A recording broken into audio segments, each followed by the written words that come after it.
yang sedang kita jalani dan insya Allah yang akan kita laksanakan, semoga menjadi amal ibadah yang makbul, yang diterima oleh Allah Subhanahu wa ta'ala. Amin ya rabbal alamin. Kita juga berharap semoga setiap rencana kita yang sudah kita buat Allah bantu dan Allah mudahkan untuk mewujudkannya. Bagi setiap kita yang mungkin punya masalah, semoga Allah carikan solusi dan penyelesaiannya. Dan kita yang mungkin dalam keadaan sakit, mudah-mudahan Allah berikan kesembuhan. Dan begitu juga dengan saudara-saudara kita yang lain. Amin ya rabbal alamin. Salawat dan salam Allahumma salli ala Muhammad, sama-sama kita untukkan untuk beliau Nabi kita Nabi Muhammad sallallahu alaihi wasallam. Kita yakin dan percaya ibu dan bapak, dan terus bertekad bahwa kita tidak akan pernah menanggalkan status kita sebagai umat Nabi Muhammad sallallahu alaihi wasallam, apapun yang akan terjadi, apapun yang akan kita hadapi. Bapak Ibu jamaah yang dimuliakan oleh Allah, pada pagi yang mulia ini, tentu di bulan yang mulia, yang akan kita sampaikan adalah ibu dan bapak, tentu sesuai dengan apa yang sudah diharapkan oleh pengurus. Maka judul dari ceramah kita pagi ini adalah mengobati penyakit iri dan dengki. Bapak Ibu jamaah yang dimuliakan oleh Allah, persoalan yang namanya iri dan dengki itu tidak akan pernah habis sebelum manusia habis di permukaan bumi ini. Semenjak manusia dari awal manusia diciptakan sampai manusia akhir zaman nanti, yang namanya sifat iri dan dengki itu akan selalu ada. Kenapa Bapak dan Ibu? Karena Allah telah mentakdirkan sebagai sunnatullah bahwa manusia itu, kata Allah, Allah berikan dua potensi dalam dirinya. Yang pertama, manusia itu Allah beri potensi fujuraha. Dan yang kedua, manusia itu Allah berikan potensi wa taqwaha. Ini yang Allah sampaikan dalam surat Asy-Syams. فَأَلْهَمَهَا فُجُورَهَا وَتَقْوَاهَا.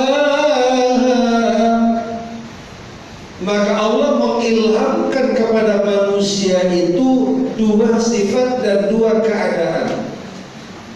Yang pertama fujuraha, yaitu sebuah kecenderungan di mana manusia itu cenderung kepada hal-hal yang negatif, hal-hal yang buruk, hal-hal yang tidak sesuai dengan tuntunan dan aturan Allah.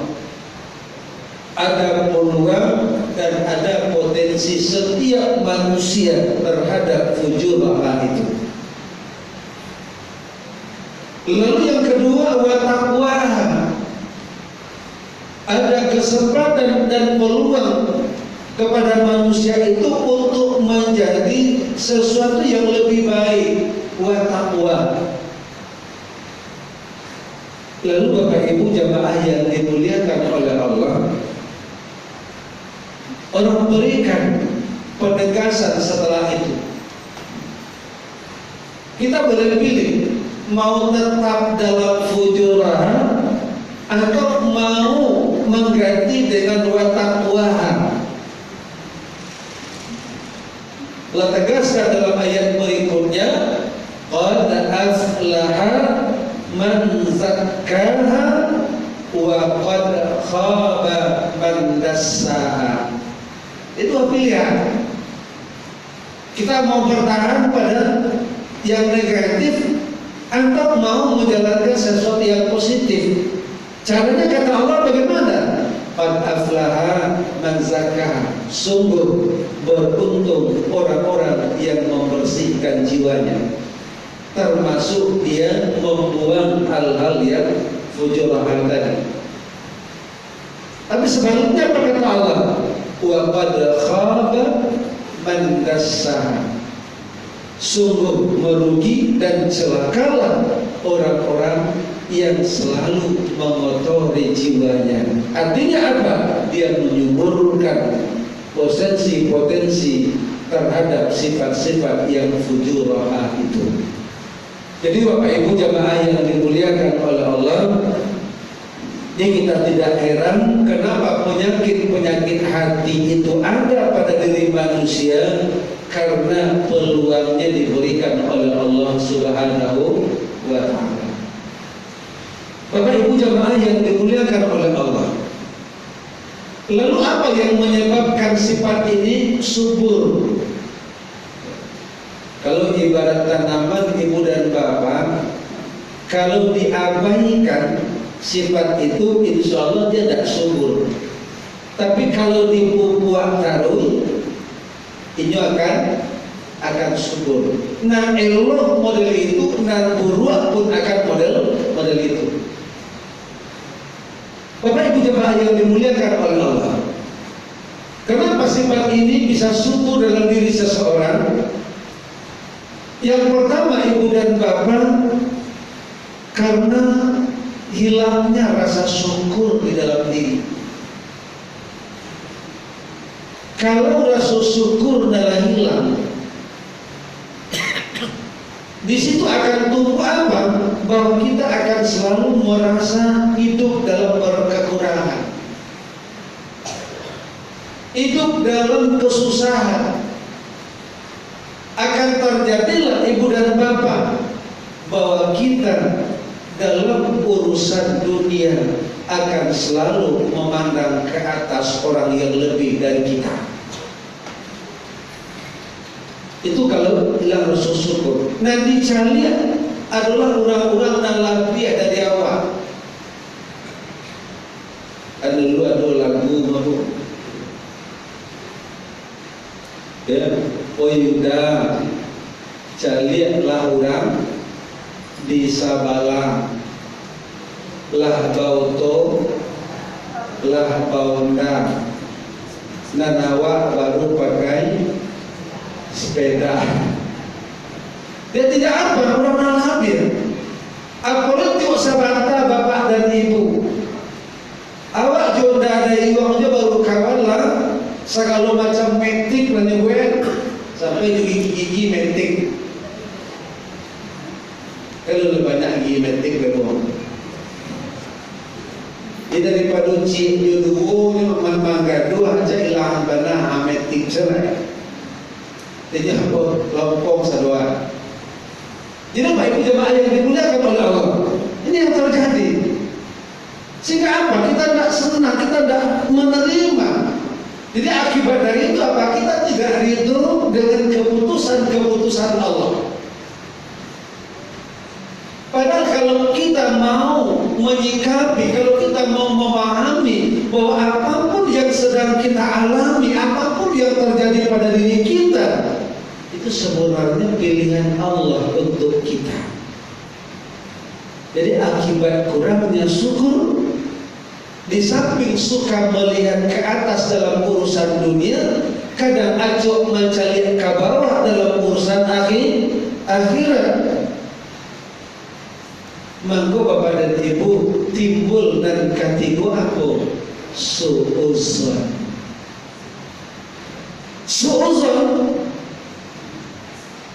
Kadang su'uzonnya bukan kepada manusia, tapi kadang su'uzonnya kepada Allah Subhanahu wa ta'ala. Allah pada adil. Tapi Allah berjanji, ud'uni astajib lakum, berdoalah kepadaku, kata Allah, aku akan kabulkan doa. Lapan nih dia berdoa. Apa nih dia berdoa aja. Lah setiap saat, setiap waktu dia berdoa. Indah aja udah. Lalu Bapak Ibu jamaah yang dimuliakan oleh Allah, kalau awak babui Allah berjanji, wa may yattaqillaha yaj'al lahu makhraja wa yarzuqhu min haitsu la yahtasib. Tidak dilakukan lagi. La taat, beribadah, la rajin, bersedekah, la cuk menolong orang, tapi masalah dan kamu selesai. Problem banyak tarui. Yang salah hati Allah. Padahal kata Allah dalam surat Al-Baqarah ayat 216 ibu dan bapak aja Allah.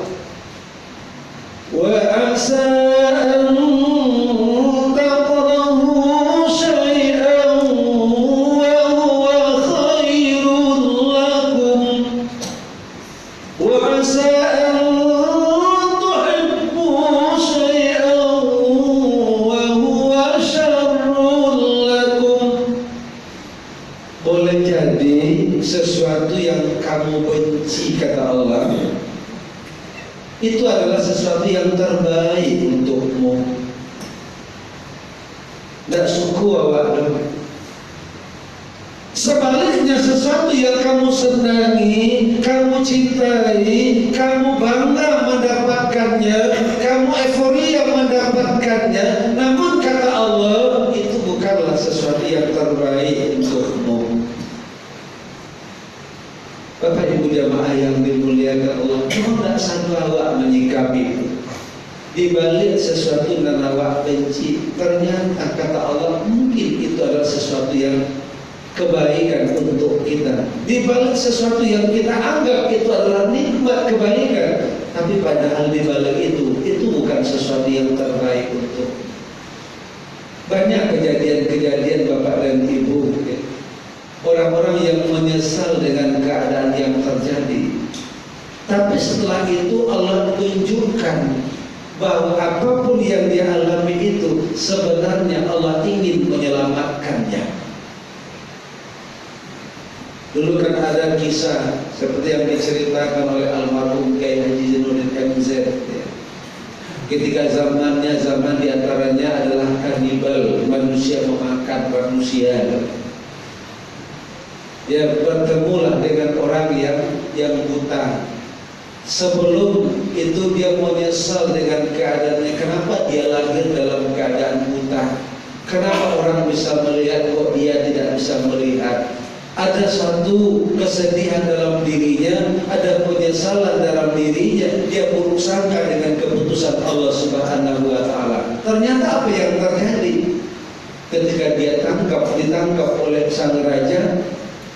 Ternyata sang raja tidak mau makan dagingnya. Kenapa?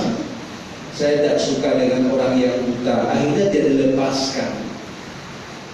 Ternyata apa? Allah punya rencana lain di balik itu. Banyak kita yang menyesal Bapak dan Ibu dengan sesuatu keadaan yang terjadi. Ternyata Allah punya maksud lain di balik itu.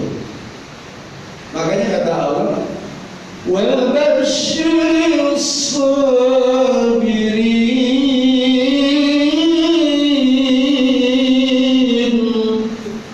Beri kabar gembira kepada orang yang sabar. Bapak Ibu jamaah yang dimuliakan oleh Allah Subhanahu wa Ta'ala, ini diantara penyebab kenapa akan tumbuh dan suburnya yang namanya penyakit hati, iri dan dengki itu.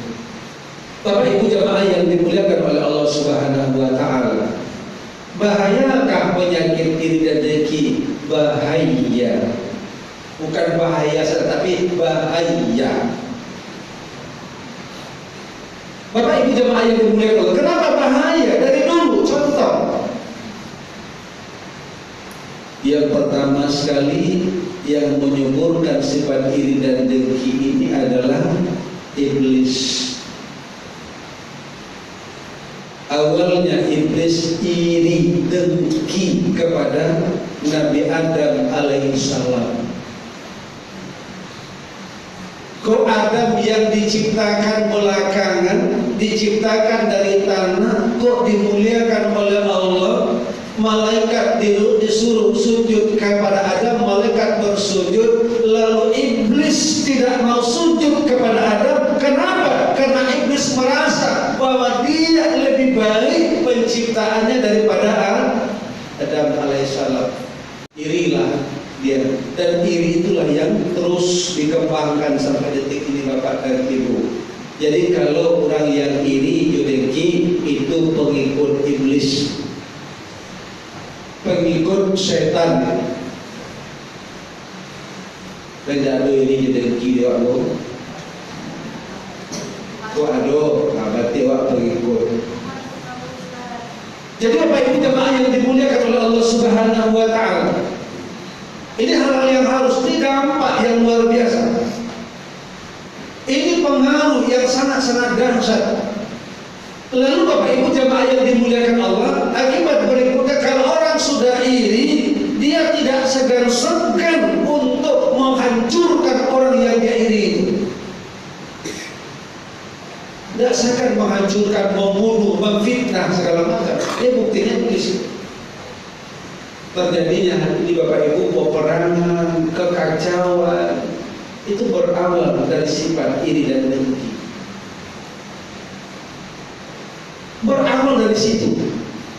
Maka dalam kehidupan lahirlah yang selama ini dan acuh kita baca kita dengan lahirlah SMS. Kalau ini WA men. Senang melihat orang susah, susah melihat orang senang. Itu terjadi. Dia orang yang dia iri itu yang hari ini jaya, dia menginginkan dalam hatinya Nabi harto itu.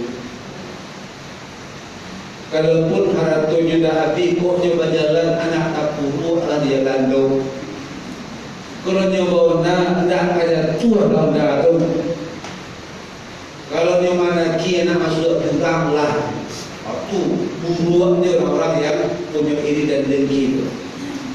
Maka dari itu Bapak Ibu jemaah yang dimuliakan oleh Allah, Allah menyuruh kita di dalam surat ya, Al-Haq itu disuruh berlindung wa min syarri hasidin idza hasad, dan kita disuruh berlindunglah dari orang-orang yang dengki, yang iri, yang hasad apabila dia iri dan dengki atau hasad itu. Kenapa? Itu dampak yang luar biasa. Oleh karena itu Bapak dan Ibu jemaah yang dimuliakan oleh Allah, kalau sifat iri dan dengki itu adalah penyakit, kalau penyakit itu kita biarkan berlarut-larut, dia akan meradang, dia akan, kalau ibarat tukaknya kamar yang taruh ibu dan bapak, mangkok para lu kita obati penyakit itu. Mungkin akan merembes ke penyakit lain. Kalau mau mengistilahkan dua penyakit yang lalu-lalu pernah saya sampaikan. Yang pertama AIDS, dan kedua flu. AIDS itu sampai AIDS, anggu, iri, dengki, somse, sombong sekali. Dan kedua flu, FLU. F-nya apa? Frustasi, putus asa, patah semangat.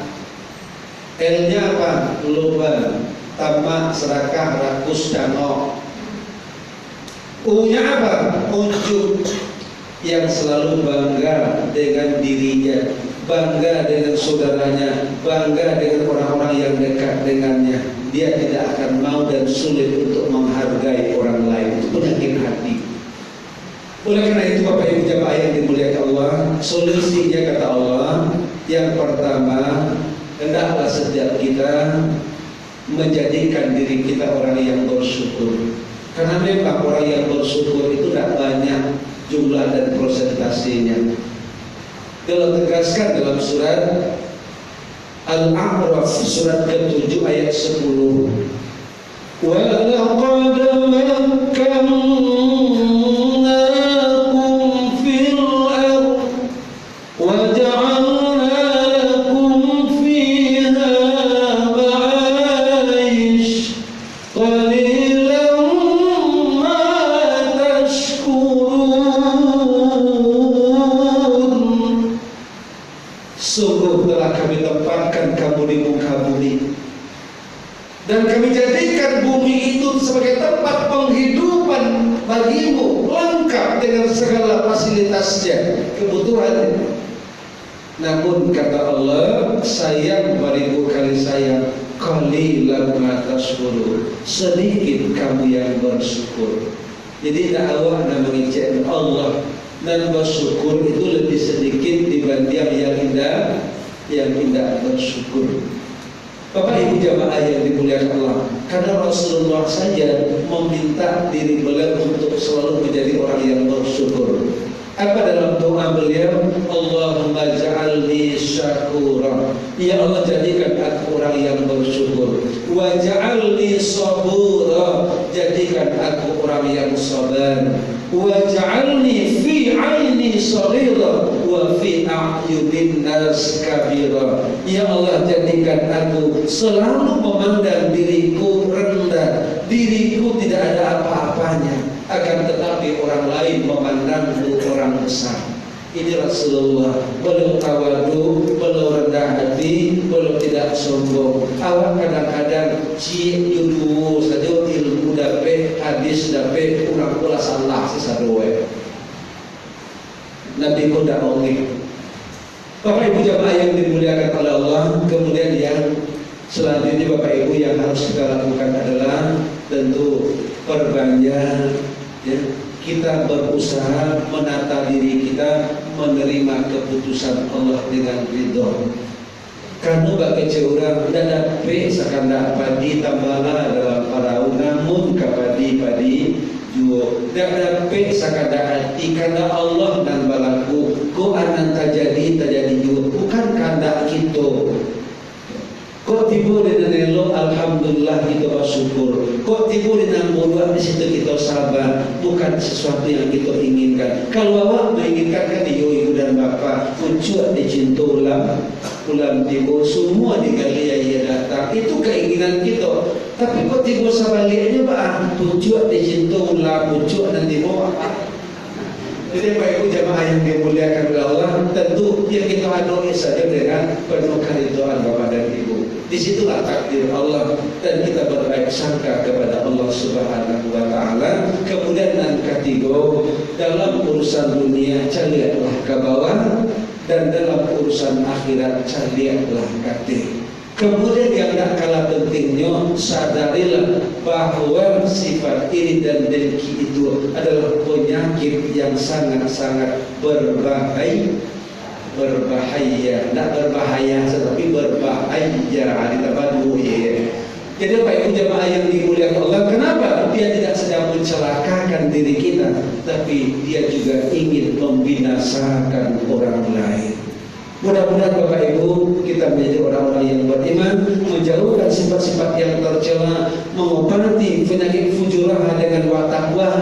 Semoga hati kita bukan hati yang marid, bukan hati yang mayit, bukan hati yang ghafil, yang lalai, tapi hati kita adalah hati yang qalbun salim. Dia kalau tidak obe, hati konya sakit tadi. Fi qulubihim maradun fazadahumullah marada. Mangkoknya supaya penyakit ku hilang, wa ubeklah itu. Mudah-mudahan Bapak Ibu kita memiliki hati yang lembut, hati yang bersih, hati yang qalbun salim. Amin ya rabbal alamin. Terima kasih banyak maaf. Assalamualaikum warahmatullahi wabarakatuh.